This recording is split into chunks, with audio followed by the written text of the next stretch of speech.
What does it mean to be human? It's a question we often ask ourselves, but the answer begins not in our modern world, but in a distant past we can barely imagine. It begins with the very first humans, our ancestors, who walked the earth long before the invention of the wheel, the written word, or even the simplest shelter we would recognize today. Their story isn't just a history lesson, it's the foundation of everything we are. It's a story of survival against all odds, of a species that was not the strongest or the fastest, but was the cleverest. This first chapter is a look back at the incredible journey they took, a journey that began with nothing but the ground beneath their feet and a brand new idea in their minds. The very first step on our journey was to stand up. For millions of years, our ancestors walked on all fours, much like other apes. But slowly, over a very long time, they began to stand and walk on 2 feet. This simple act changed everything. It was a giant leap forward, though it happened in tiny, unnoticeable increments. Walking upright was a big deal because it meant their hands were free. They could now carry things. A mother could carry her baby while she walked. A hunter could carry a tool. A forager could carry food back to the rest of the group. This new way of moving opened up a world of possibilities that had never existed before. It gave them an edge, a small advantage in a world that was always trying to take them down. With their hands free, they could also make things. The first tools were incredibly simple. They were just stones that had been chipped or sharpened. But even a simple sharp stone was a revolution. It could be used to cut meat, scrape hides for clothing, or dig for roots in the hard ground. These first tools were not perfect, but they were a massive improvement over using just their bare hands. They were the very first pieces of technology, the first inventions that changed the course of our history. These tools were not just objects, they were an extension of their bodies and their minds. They represented the start of a long and complex relationship between humanity and the things we make. As they walked, they had to move constantly. The world was too big, and the resources were too spread out to stay in one place. They were nomads, always following the seasons, the animals, and the availability of water. This nomadic life was not an adventure, it was a necessity. It required them to be incredibly observant. They had to read the landscape like an open book. They had to know which way the wind was blowing, what the tracks on the ground meant, and where the best places to find water were located. This deep knowledge of their surroundings was their most important map and their most essential guide. It was a knowledge passed down from one generation to the next, not in books, but through stories and shared experiences. Their bodies were also changing. As they walked more, their hips and legs adapted. But the most important change was happening in their heads. Their brains were getting bigger. This was a slow process, taking hundreds of thousands of years, but it had a profound effect. A bigger brain meant they could think in more complex ways. They could plan ahead, not just for the next hour, but for the next week, or even the next season. They could remember vast territories, the location of every waterhole, and the migration patterns of animals. This ability to think, to plan, and to remember was what truly separated them from the other animals in the wild. This new way of thinking also led to better social structures.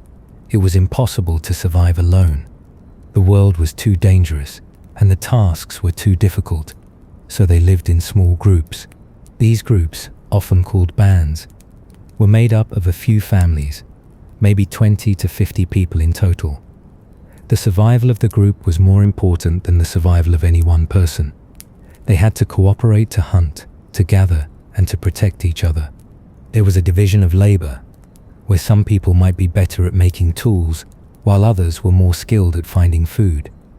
This cooperation was a key survival strategy, and it was rooted in their growing ability to communicate with each other. Communication wasn't just about simple sounds.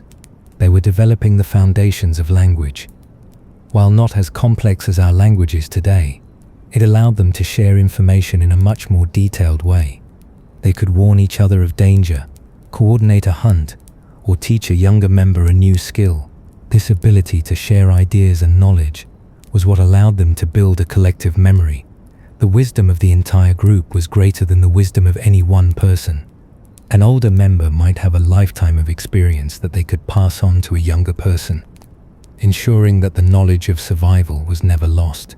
This tradition of oral history was the library of the ancient world. The days were spent in a constant rhythm of survival.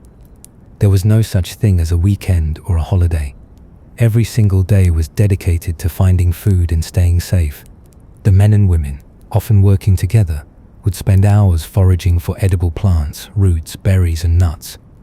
They had to know which plants were safe to eat and which were poisonous. This was not a skill you could learn from a book. It was a skill you learned from your elders, often through a painful process of trial and error. This knowledge of the natural world was immense and incredibly detailed. They were botanists and pharmacists, all without a single textbook. Hunting was a dangerous but essential activity. It provided high-protein food that was crucial for their growing brains and active lifestyles. They didn't have spears with metal tips or bows and arrows, but they were clever.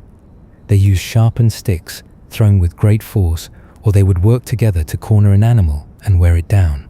They also used their knowledge of animal behavior to their advantage. They might set simple traps or chase an animal towards a cliff. The hunt was not just a physical activity, it was a mental one, requiring patience, strategy, and teamwork. When a hunt was successful, it was a massive relief, and the food was shared among the entire group, reinforcing the bonds of community. The nights were a different kind of challenge. Without the light of day, the world became a much more dangerous place. Predators were on the prowl. They sought shelter in caves or under rock overhangs, huddling together for warmth and safety. Their growing sense of community was most important during these long, dark hours. The close proximity of the group provided a sense of security that no single person could have on their own. This shared experience of facing the night together further solidified the social bonds that were so essential for their survival. Their understanding of their world went beyond just the immediate. They were learning about the cycles of nature.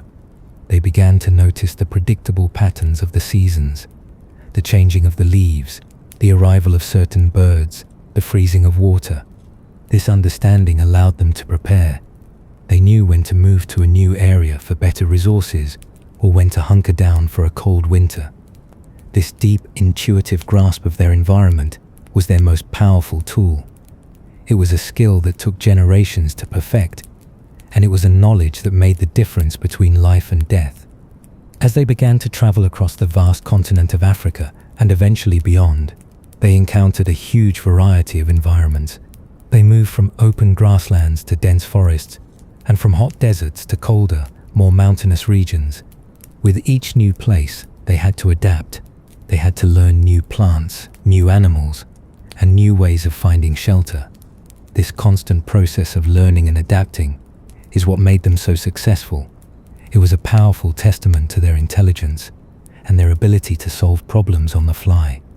They were not just surviving, they were thriving in an incredible range of circumstances. Their shelters were simple but effective. A cave was the best option, offering natural protection from the elements and predators. But caves weren't always available, so they learned to build temporary shelters out of whatever they could find.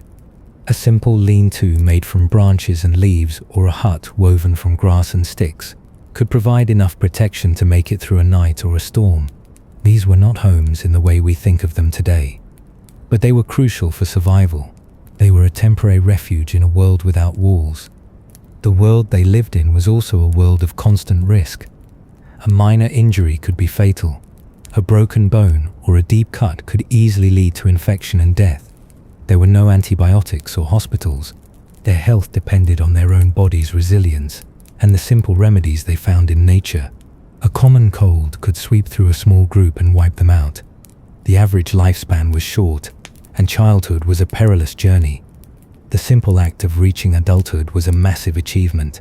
The high mortality rate meant that the knowledge and skills of the group had to be passed on quickly and efficiently to ensure the continuation of their people. They were learning to control their world in a way no other animal could. They were not just reacting to their environment, they were actively shaping it. They were using tools to modify their surroundings, creating shelters, and eventually, with the use of fire, changing the landscape itself.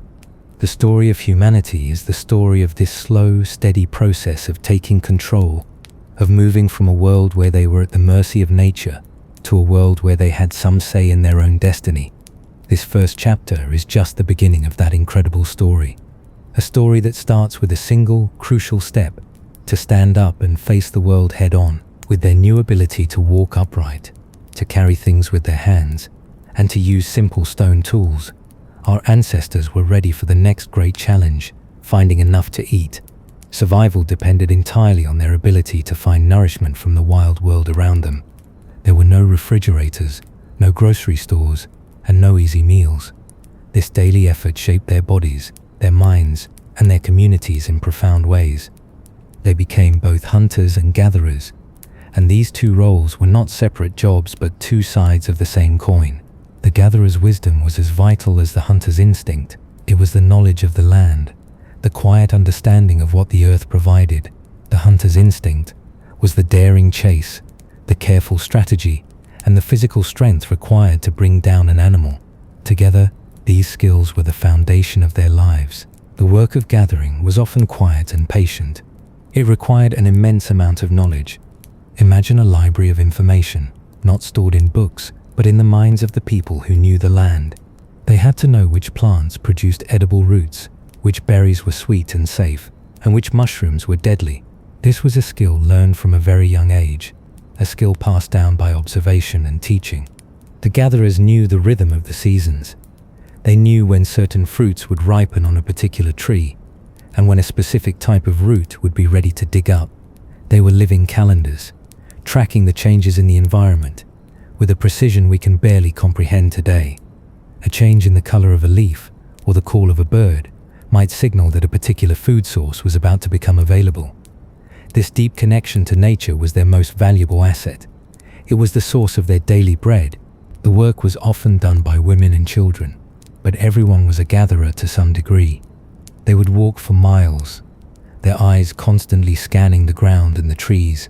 They carried simple containers woven from plant fibers or made from animal skins to hold their findings. Every handful of berries, every bundle of roots, and every nut they collected was a triumph. Sometimes, gathering was easy. A cluster of ripe berries might be found on a bush, or a tree might be heavy with fruit. Other times, it was a long, frustrating process. They might dig for hours in the hard ground to find a few small, starchy roots. They had to be careful too. A poisonous lookalike plant could mean a terrible illness or even death. The knowledge they possessed was literally the difference between life and death. This is why the elders and the most experienced gatherers were so respected. Their knowledge kept the entire group alive. Hunting was a pursuit of risk and reward. It was a more dramatic and physically demanding effort than gathering. A hunt was not just a person with a weapon. It was a carefully planned operation that involved the entire group. They were not looking for a quick kill. They were looking for a way to secure a large source of food that would sustain them for days, or even a week. Their weapons were simple at first, a sharpened stick or a rock. But over time, they became more sophisticated. They learned to attach a sharp rock to the end of a stick to create a spear. This was a game changer. A spear allowed them to hunt from a safer distance and to deliver a more powerful blow. It made them more efficient and gave them a fighting chance against animals that were much stronger and faster than they were. The hunt required incredible teamwork and communication. They would work together to track an animal, a skill that required a deep understanding of animal behavior. They had to know where the animals drank, where they slept, and how they moved. They would use this knowledge to corner an animal or to drive it toward a natural trap, like a cliff or a swamp. A single hunter would rarely be successful. It was the group working in unison that brought down the big game. The hunt was a test of patience. Hunters might spend days tracking an animal, moving silently and carefully through the landscape. They had to be quiet, observant, and resilient. They endured long periods of hunger and thirst, all for the chance of a successful kill. When they were finally successful, the work was far from over. They had to quickly process the animal, making sure every part was used. The meat was eaten, the bones were used for tools, the sinew for thread, and the hide for clothing and shelter. Nothing was wasted. The success of the hunt was a moment of celebration. It meant a period of relative security from hunger. It meant protein, which was crucial for their growing brains and active lifestyles. But the hunt was also a dangerous business. A single mistake could result in a serious injury or death. An animal fighting back could break a bone or cause a wound that would become infected. The risk was a part of the daily reality. The hunter and the gatherer were also learning about the animals in their world. They weren't just thinking of them as food. They understood their patterns, their behaviors, and their role in the ecosystem. This deep ecological knowledge was essential. They knew that if they hunted too many animals in one area, they would deplete the food source. They had an instinctive understanding of balance, even if they didn't have a word for it. They lived in harmony with their environment, taking only what they needed. The two worlds of gathering and hunting were constantly intertwined. While the hunters were out on a dangerous chase, the gatherers were providing the steady, reliable source of food that kept the group going. Without the gatherers, the hunters would have starved on their long, often unsuccessful journeys. Without the hunters, the group would have lacked the high-protein food that was so important. It was a perfect symbiotic relationship. The shared feast that followed a successful hunt was a powerful social event. It was a time to come together, to share stories, and to strengthen the bonds of the community. Food was not just a source of nourishment, it was a social currency. It was shared equally, and this act of sharing was what held the group together.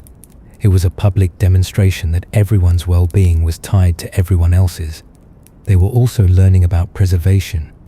They couldn't just eat an entire animal in one sitting. They had to find ways to make the food last. They would often dry meat in the sun or smoke it over a fire. This was an early form of food technology, a way of outsmarting the natural process of decay. It allowed them to store food for periods when hunting or gathering might be more difficult, like during the cold winter months. This knowledge of food, from finding it to preparing it, was the central pillar of their education system. A child's education was a series of lessons in survival. They would learn to recognize different plants, to tell the difference between a predator's track and a prey's, and to master the art of making a simple tool. This was a hands-on education, learned by doing and by observing. There were no schools, but the entire world was their classroom. The gatherers were masters of a kind of botany we have lost. They knew the medicinal properties of plants. A particular leaf might stop bleeding, while a specific root might help with a fever. This was not a formal science, but a body of knowledge built over thousands of years of observation. They were the first doctors and pharmacists, using the natural world as their pharmacy. The hunters, meanwhile, were masters of a kind of zoology.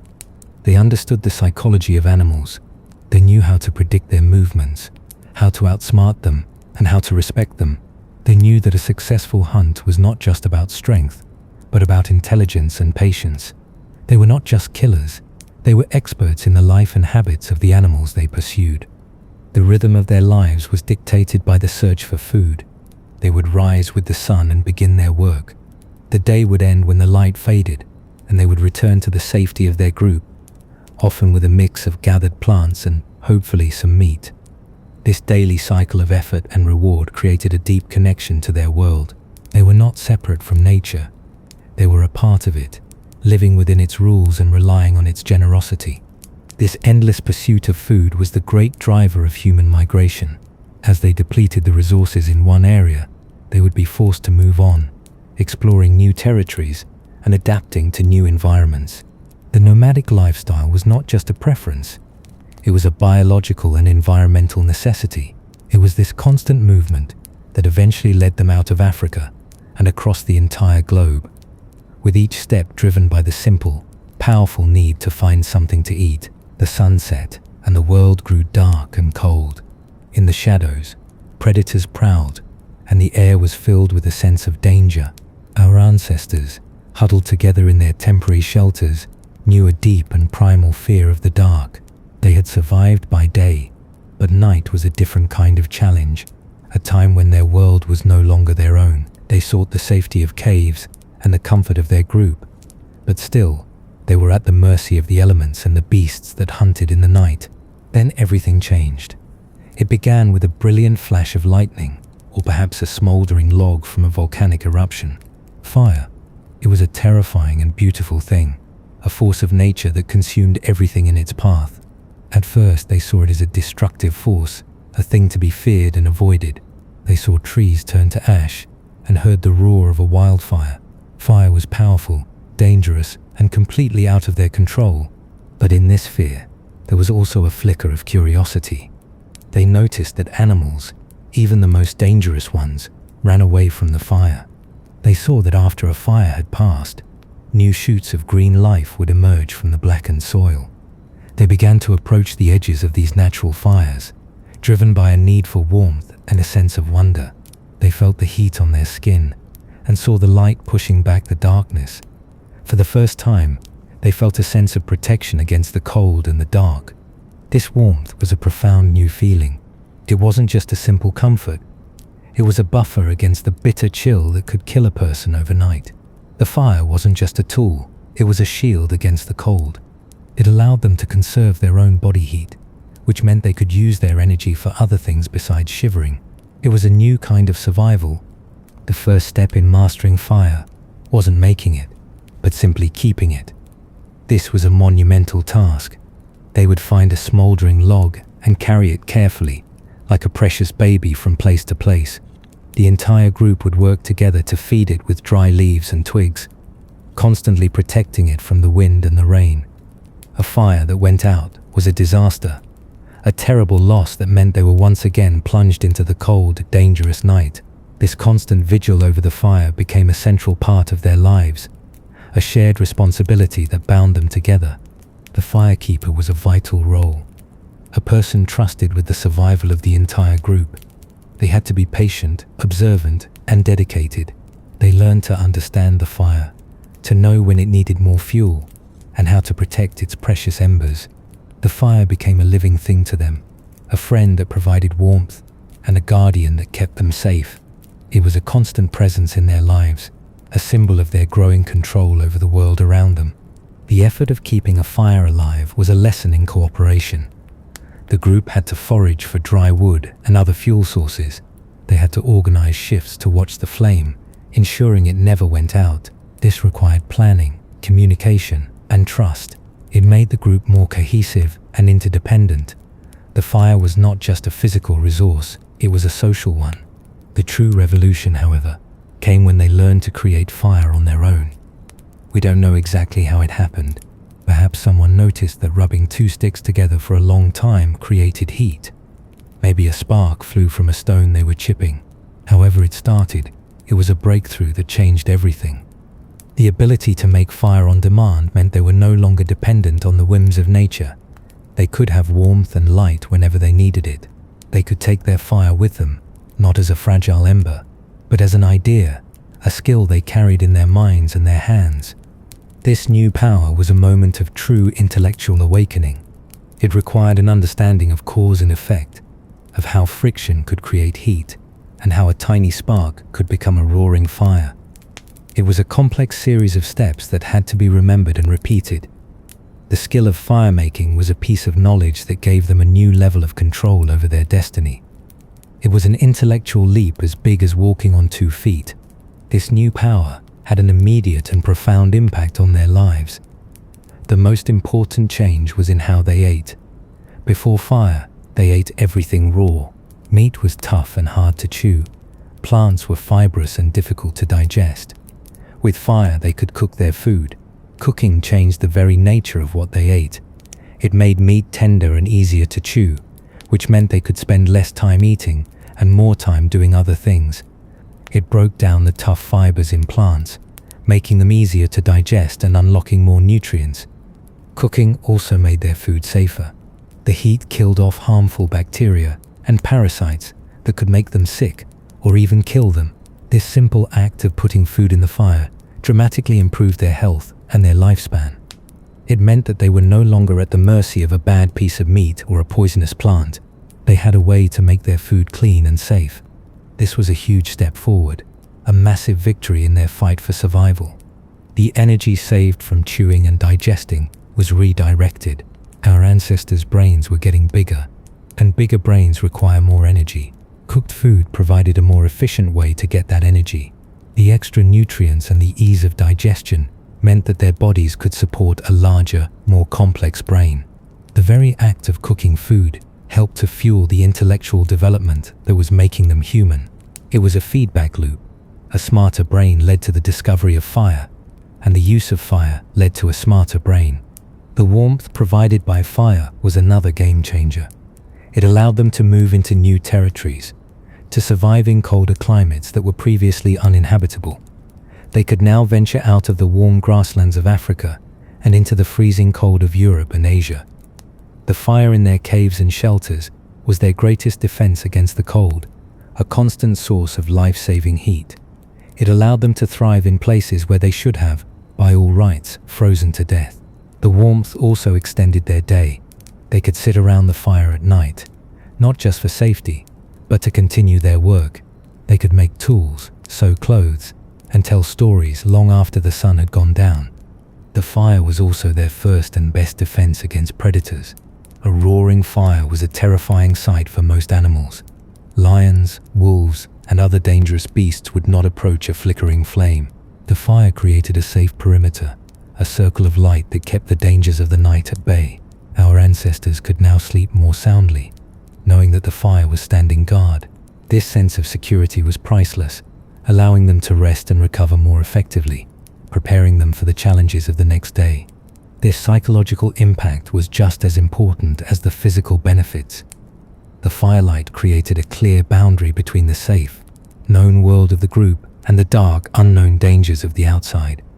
It gave them a sense of control and confidence, allowing them to feel less like prey and more like the masters of their own destiny. The fear of the dark was replaced by the comfort of the fire. Fire also became a tool for tool making. They learned that they could use fire to harden the tips of wooden spears, making them stronger and sharper. They could also use fire to soften bone and antlers, making it easier to carve them into useful shapes. The fire was no longer just for warmth and cooking. It was a workshop, a place where they could transform raw materials into more effective tools. This was another step in their technological journey, a journey that was now accelerating at an incredible pace. The most profound impact of fire, however, was on their social lives. The fireplace became the center of the community. It was the place where they gathered at the end of the day, a place of safety and comfort. Around the flickering flames, they shared their food, their stories, and their knowledge. This was where the great tradition of oral history began. The elders could teach the younger members about the animals, the plants, and the history of their people. It was a place of bonding, a place where friendships were forged and family ties were strengthened. The fire was the heart of the group, and its light was the light of their shared humanity.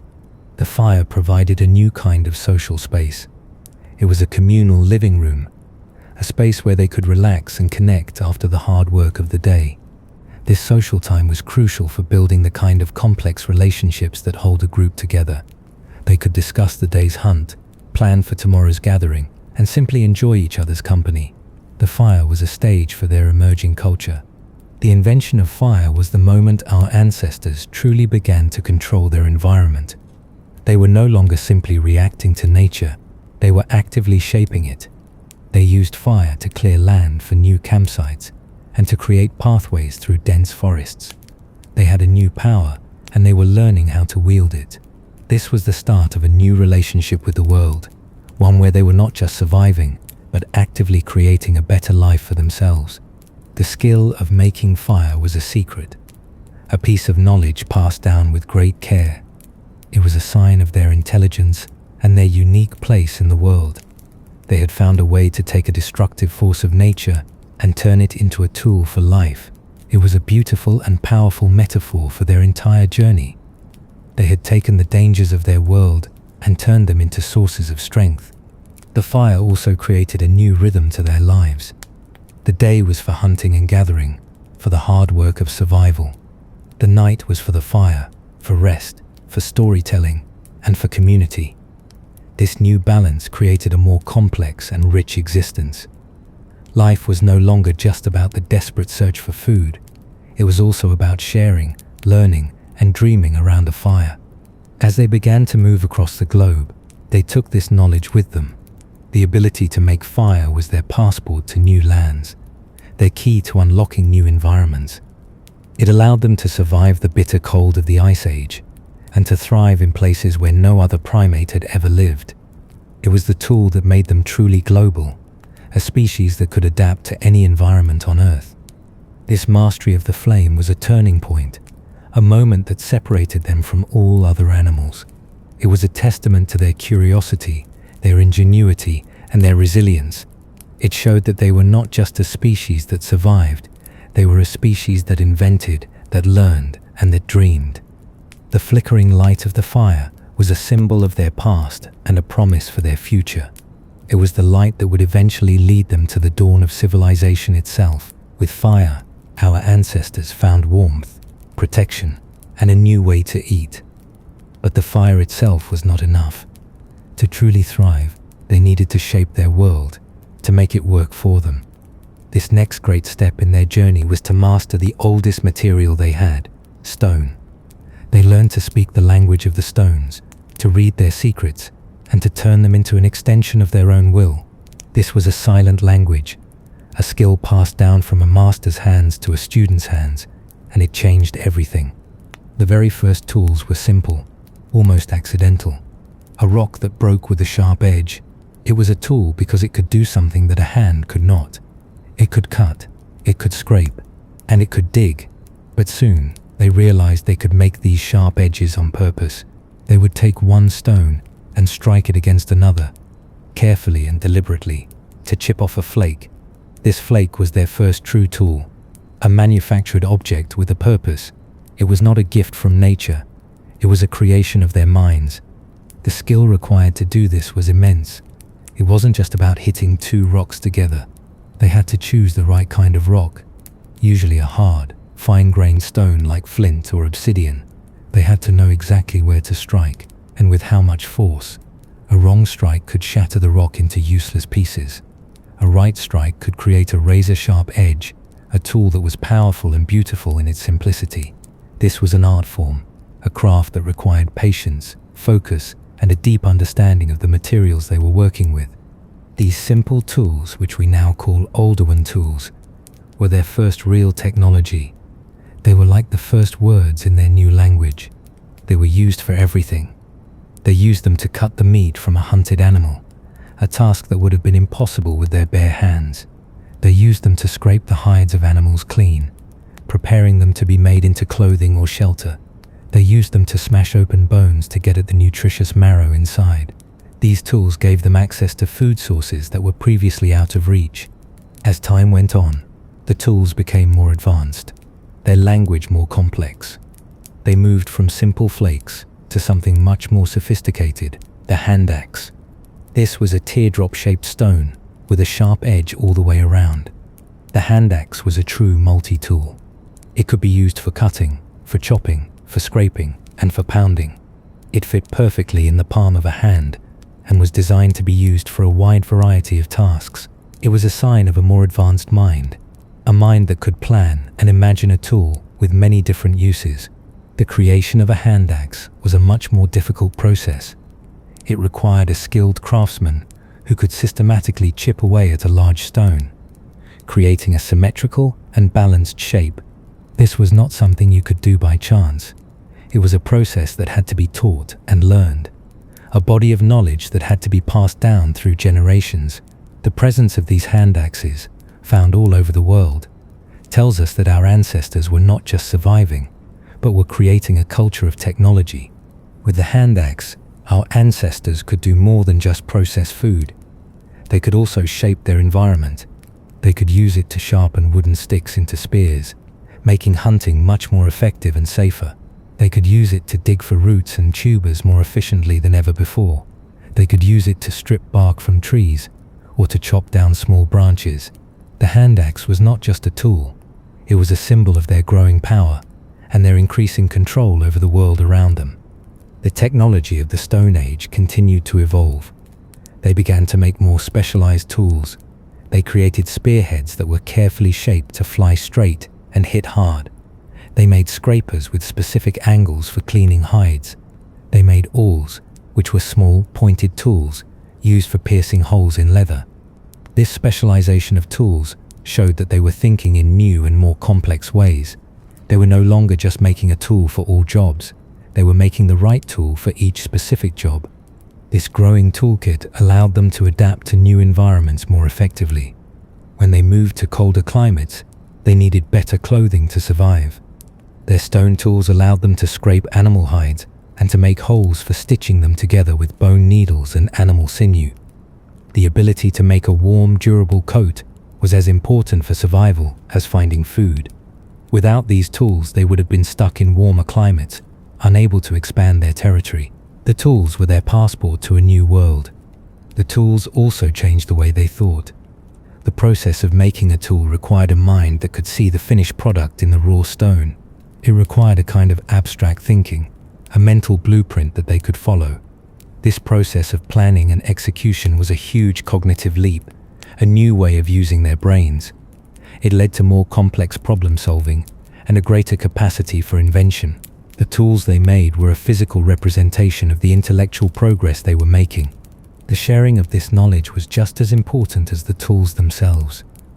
A skilled toolmaker was a valuable member of the community. They would teach their skills to the younger generations, ensuring that this vital knowledge was not lost. This teaching process required not just demonstration, but also a simple form of communication, a way to convey ideas about force, angle, and shape. This was the silent language of the stones, a form of teaching that was just as important as the spoken words they were beginning to develop. The rhythm of their lives was now a mix of hunting, gathering, and crafting. A hunter might spend days tracking an animal, but when he returned, the work was not over. The meat needed to be processed with sharp tools, the bones needed to be broken for marrow, and the hide needed to be scraped clean. This work was often done by the entire group, with each person using a specific tool for a specific task. The tools were a central part of their daily life, a constant presence that made everything they did more efficient and more effective. The materials they used were not limited to stone. They also learned to use bone, antlers, and wood. They would use fire to harden the tips of spears, and they would use stone tools to carve and shape bone into needles and awls. This shows a growing understanding of different materials and their properties. They were no longer just tool users. They were material scientists, experimenting and learning as they went. The tools they created also left a lasting record of their existence. The hand axes and other stone tools that we find today are like the fingerprints of our ancestors. They tell us where they lived, what they hunted, and how they lived their lives. Each tool is a story, a small window into a distant past. They are the first pages of human history, a history written in stone. This mastery of tools was a crucial part of our journey. It was the moment they stopped being simply a part of the natural world and started to become its master. The tools gave them a new level of power and control, a way to shape their destiny. It was this constant cycle of invention and adaptation that allowed them to survive and thrive in a world that was often hostile and unforgiving. The language of the stones was the language of their survival, a language that spoke of ingenuity, resilience, and an unquenchable drive to make a better life, with fire to keep them warm, and a growing collection of stone tools. Our ancestors had become more capable than ever before, but they were still wanderers, always following the food, the seasons, and the water. Their lives were a constant motion, a rhythm of moving from one place to the next. They lived in a world without addresses, without doors, and without a sense of belonging to a specific plot of land. Their homes were temporary, a cave for a few nights, a lean-to for a few weeks, but a new need was growing in them, a deep desire for a place to call their own. The idea of a home was a powerful one. It was more than just a place to sleep. It was a place of safety, a center for the family, a place where they could store their tools and their knowledge. It was a place to be safe from the dangers of the night, a secure perimeter that the fire could protect. It was a place to raise their children and to care for their elders. The search for a home became a new driving force in their lives, a search for stability in a world that was always in motion. The first homes were not built, they were found. Caves and rock shelters were the most sought-after properties in the ancient world. A good cave offered natural protection from the wind, rain, and snow. It was a ready-made fortress against predators. A cave with a narrow entrance was a perfect place to build a fire, keeping the smoke from blowing in and the heat from escaping too quickly. Finding a good cave was a major discovery, a source of celebration and relief. It meant a period of rest from the constant, exhausting search for shelter. Inside the cave, life was different.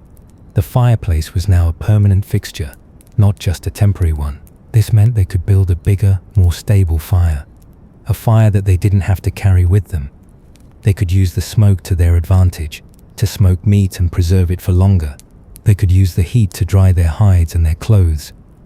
The cave became a workshop, a kitchen, and a living room, all in one. This new sense of permanence had a huge impact on their tools. A nomadic life meant that every tool had to be light enough to carry.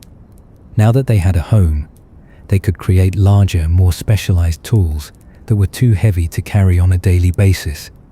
They could create grinding stones for crushing nuts and seeds, large chopping blocks, and sturdy spear-making stations.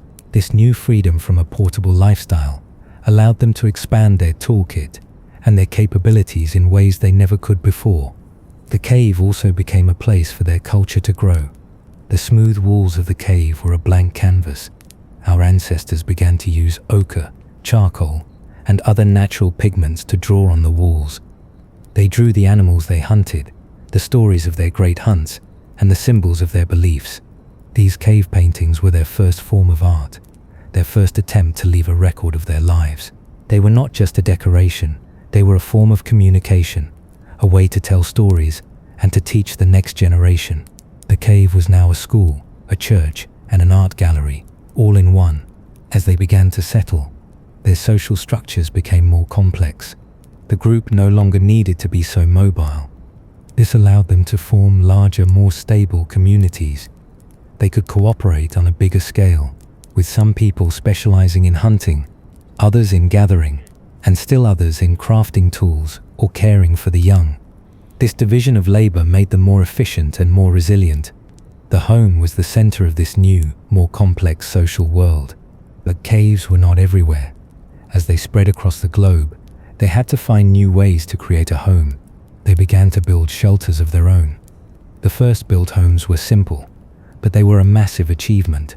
They would use whatever was available: mammoth bones, large branches, or logs. These materials were a testament to their growing skills and their ingenuity. A home was no longer just a place they found, it was a place they created. The construction of these homes required new tools and new skills.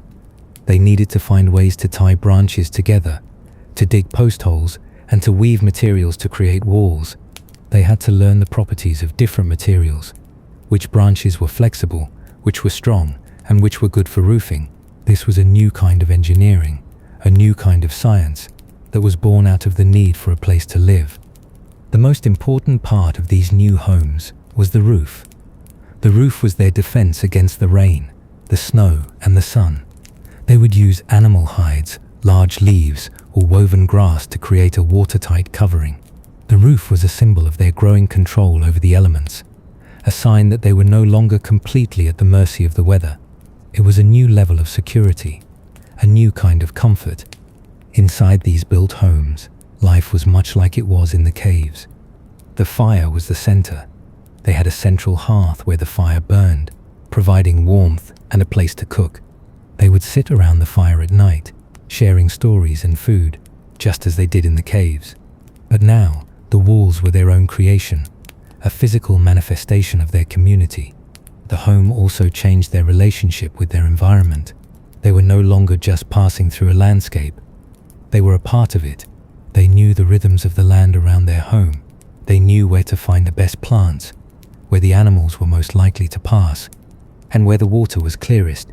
Their knowledge of the local area became incredibly deep and detailed. This local expertise was a new kind of wealth, a new source of power.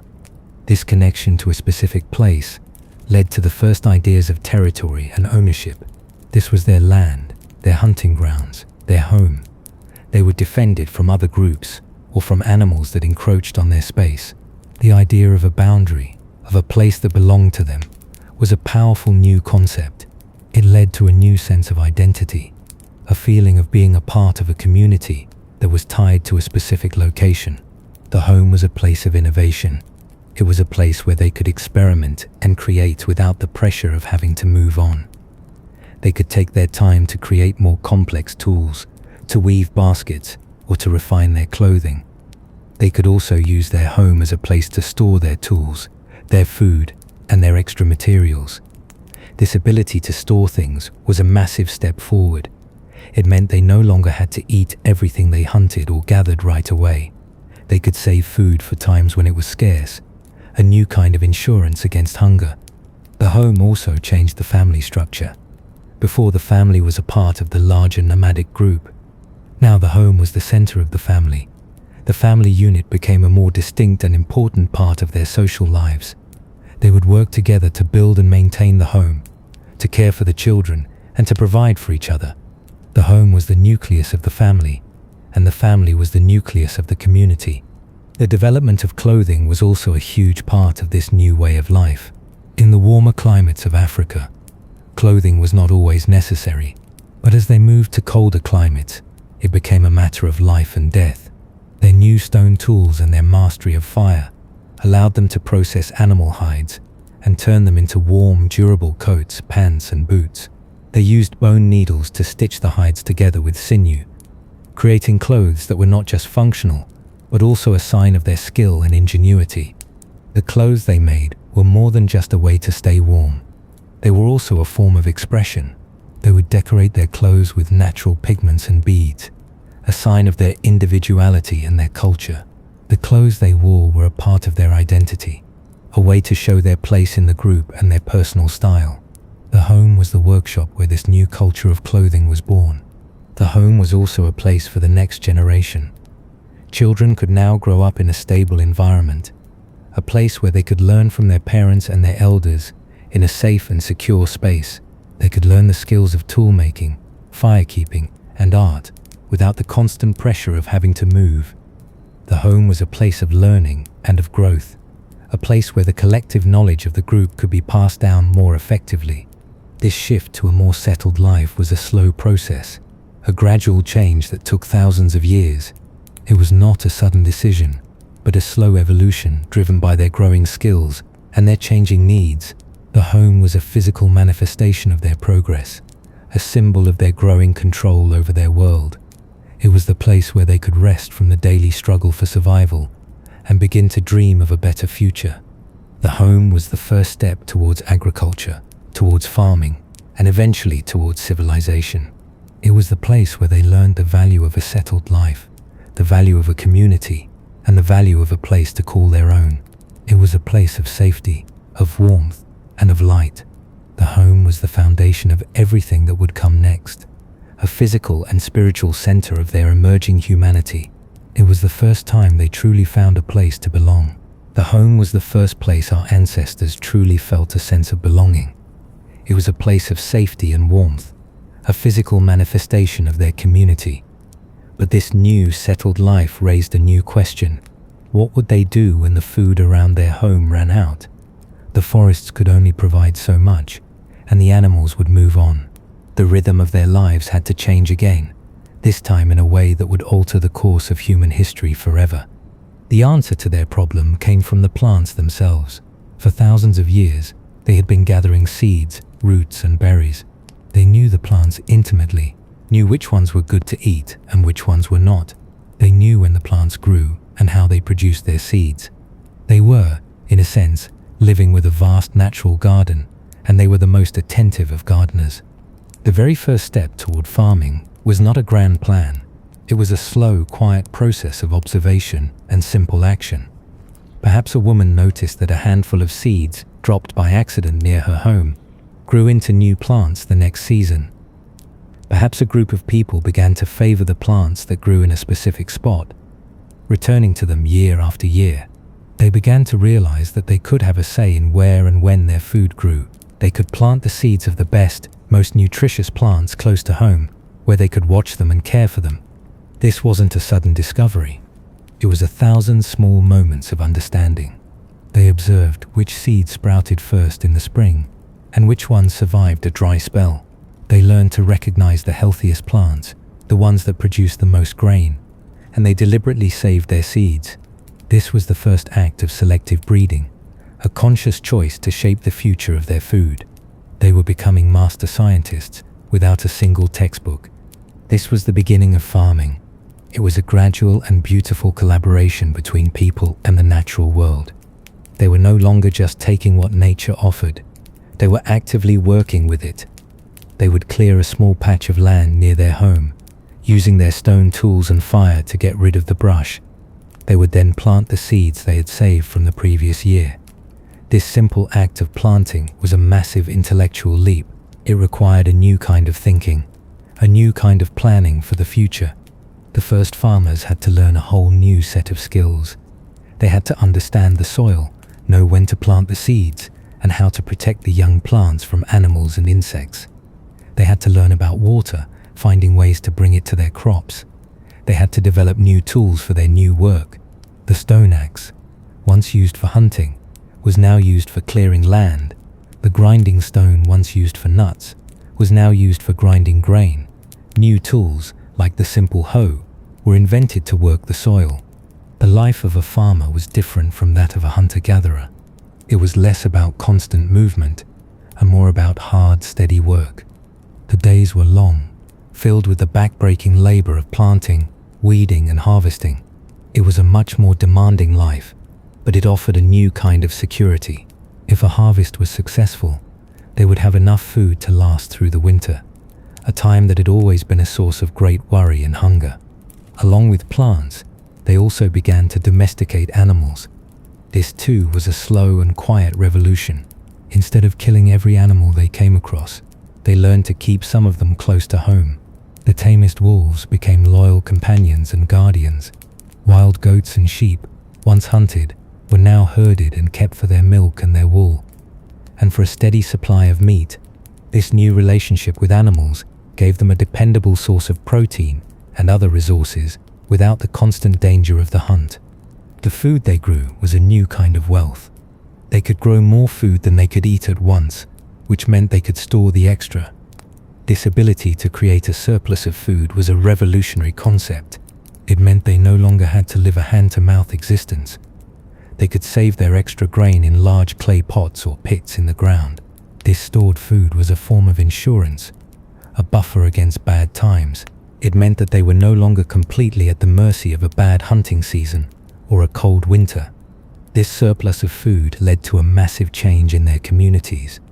Since not everyone was needed for the constant search for food, some people could specialize in other things.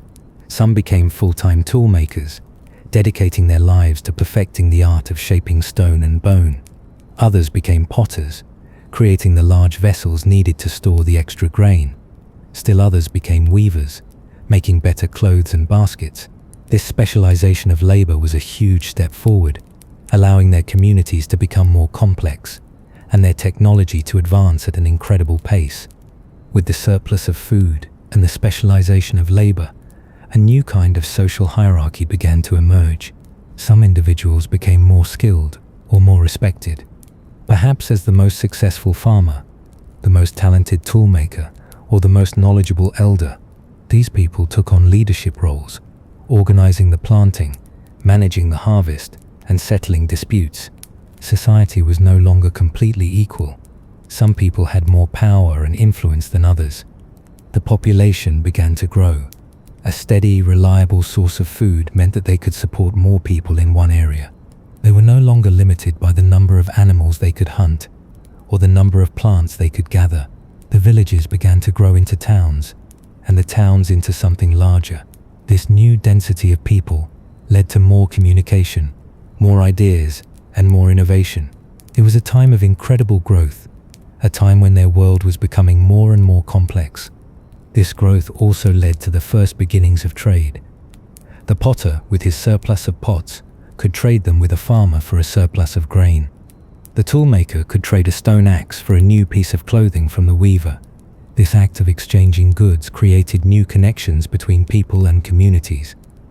It was a new way of interacting, a way to get what you needed without having to make it yourself. The land itself became more valuable than ever before. It was no longer just a place to walk through. It was their most precious possession, the source of their life. This led to the first ideas of property and boundaries. They began to mark off their fields and their homes, creating a new kind of social order based on who owned what. This was a completely new concept, a shift from a communal life to one where individuals and families had a greater claim to resources. But farming was not without its challenges. The first challenge was the land itself. A small patch of land could only be farmed for so long before the soil would lose its nutrients. They had to learn to let the land rest, to move their crops around, or to find ways to enrich the soil.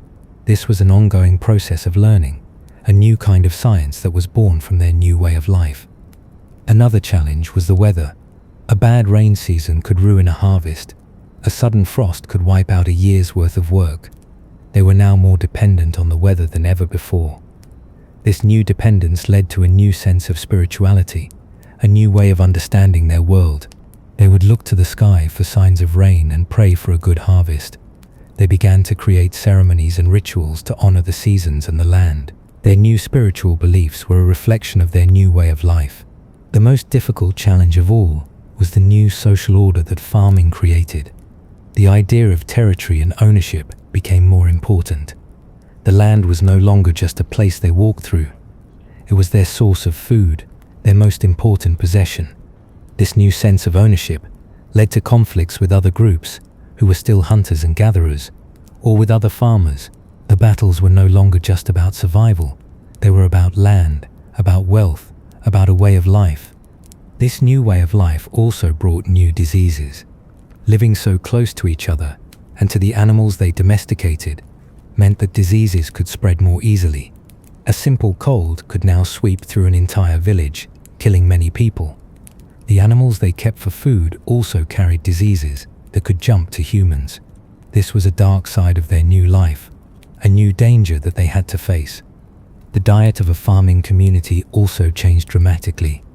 Instead of a wide variety of wild plants and animals, they now relied on just a few staple crops, such as wheat or rice. This provided a steady supply of calories, but often lacked the nutrients of a more diverse diet. The shift led to new health problems and a different kind of physical life, one of consistent heavy labor instead of bursts of energy for hunting. But the rewards of farming outweighed the risks. It was a life of stability, of security, and of community. The villages they built were not just collections of homes. They were places of shared culture, of shared history, and of shared dreams. They had created a new rhythm to their lives, a rhythm of planting, of growing, and of harvesting. It was a rhythm that would define their lives for thousands of years to come. This was the dawn of farming, the moment our ancestors took the greatest leap of all. It was a leap from a life of constant motion to a life of stability, from a life of taking what nature provided to a life of working with nature to create their own food. It was the moment they stopped being a part of the wild world and began to create their own world. It was a world of villages, of surplus, of specialization, and eventually a world of civilization. It was a beautiful and difficult moment, a moment that set them on the path to everything we are today, everything. With the dawn of farming, our ancestors had secured a new kind of life. Their villages were no longer just temporary camps, they were permanent homes. The fields of grain provided a reliable source of food, and the domesticated animals offered a steady supply of resources. But this stability and surplus led to an even greater change, a change that would completely reshape their world. The villages began to grow. More people meant more ideas, more hands to work the fields, and more mouths to feed. The small villages slowly became towns, and then for the first time in human history, they became cities. The city was a physical and intellectual leap. It was no longer just a collection of homes. It was a center of power, a place where hundreds or even thousands of people lived and worked together. The houses were built closer together, the streets were narrower, and the life was louder and more crowded. This new density of people created both incredible opportunities and new complex problems. The first great change was the way people lived and worked. In a small village, everyone was a farmer and a gatherer. But in a city, not everyone needed to be in the fields every day. The surplus of food from the surrounding farms meant that some people could dedicate their entire lives to other tasks. This led to a boom in specialization. The tool makers became full-time blacksmiths, working with a new material, metal. The potters became professional artisans, creating beautiful vessels and statues. There were weavers, builders, merchants, and soldiers. This specialization gave rise to new crafts that had never existed before. There were jewelers who worked with gold and silver, creating adornments for the wealthy and the powerful. There were skilled carpenters who built not just homes, but also the first furniture. There were leather workers who created sandals, bags, and stronger harnesses for animals. Each of these craftspeople had a specific skill that took a lifetime to master, and their work was a source of great pride and a vital part of the city's economy. This specialization of labor created a new kind of society, one with a more complex social structure. A simple village had a leader or an elder, but a city needed a more organized system. There were now priests who led the spiritual life of the community. There were rulers and administrators who were responsible for organizing the work, creating laws, and managing the stored food. There were soldiers whose job it was to protect the city from outside threats and to enforce the laws within its walls. A new kind of power was born, a power based not just on physical strength, but on the ability to organize and command large groups of people. The priests held immense power, not just spiritual, but economic. The temples were often the wealthiest institutions in the city, controlling large tracts of land and managing the city's surplus grain. They oversaw the grand ceremonies and rituals that brought the community together, providing a sense of shared purpose and identity. The temple was a place of worship, but it was also a great bank and a powerful political force. To manage this complex new world, they needed a way to keep track of everything. They needed to know how much grain was stored, who was responsible for what, and what the laws were. This led to the invention of the first systems of record keeping, a crucial step toward written language. They would use simple clay tablets and sharp reeds to make marks, representing numbers, objects, and ideas. This new ability to write things down meant that knowledge could be stored and passed on more accurately than ever before. It was a monumental invention, a tool for the mind as important as the stone axe was for the hand. The invention of writing made the city possible. Without it, a ruler could not manage the vast resources of the city or keep track of taxes. A merchant could not keep an accurate account of his trade goods. A priest could not record the laws and the spiritual stories of the people. Writing was the glue that held this complex new society together, allowing for organization and stability on a scale that had never been seen before. The cities also became centers of monumental construction. With so many people working together, they could build things that were impossible for a small village.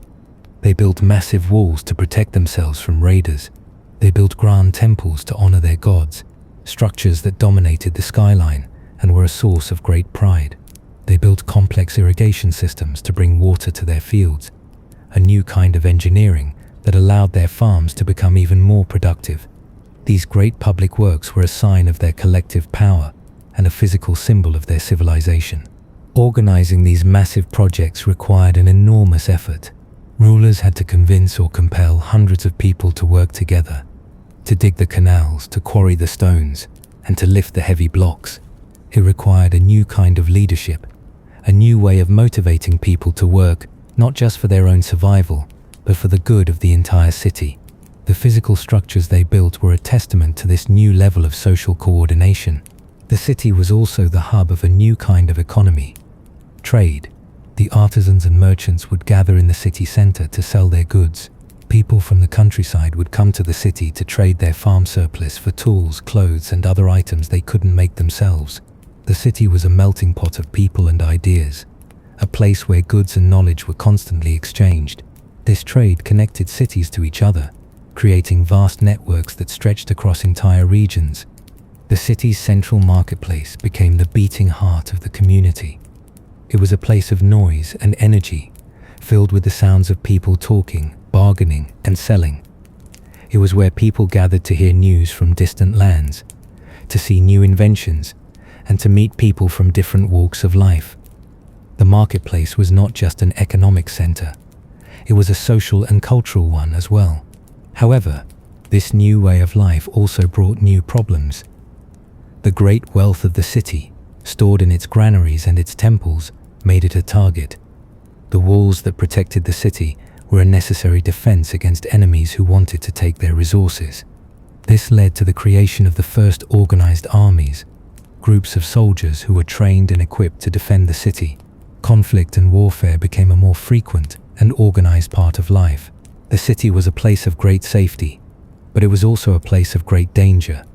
With so many people living in close quarters, new rules were needed to keep the peace. The old customs and traditions of a small village were no longer enough.